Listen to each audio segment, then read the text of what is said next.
हे guys welcome back to my mini blog. आज चाहिँ साउनको फर्स्ट सोमबार व्रत चाहिँ को बस्नुभयो, म चाहिँ व्रत बसिनँ। अनि आज स्कुल जाँदा चाहिँ हरियो साडी थियो कि मेरो 2-3 वर्ष अगाडि किनेको एउटा साडी थियो, यत्तिकै रहिरहेको थियो, लगाएको पनि थिएन।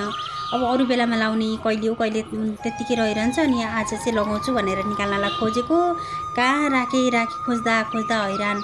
अनि पछि सोचे दराजमा पनि राखेको छु कि भनेर हेरेको, दराजमै रहेछ कि। यत्रो सुटकेस निकालेर कति बेर खोजेँ है। हामी डल्लो मान्छेलाई फेरि यस्तो सामानहरू दराजमाथिबाट निकाल्यो राख्न कति गाह्रो हुन्छ के। अब मुढामा चढेर राख्न कम गाह्रो हुन्छ। के गर्नु साथीहरू, निकालेपछि त अब राख्नै पर्यो, यतिकै भैमा छोड्ने कुरो त भएन। अनि त्यसपछि मैले साडी लगाउन लागेँ। पहिला के मलाई साडी लगाउनै जान्थिनँ। साडी लगाउँदाखेरि कहिले सपु नमिल्ने, कहिले अगाडिको मोजा नमिल्ने है।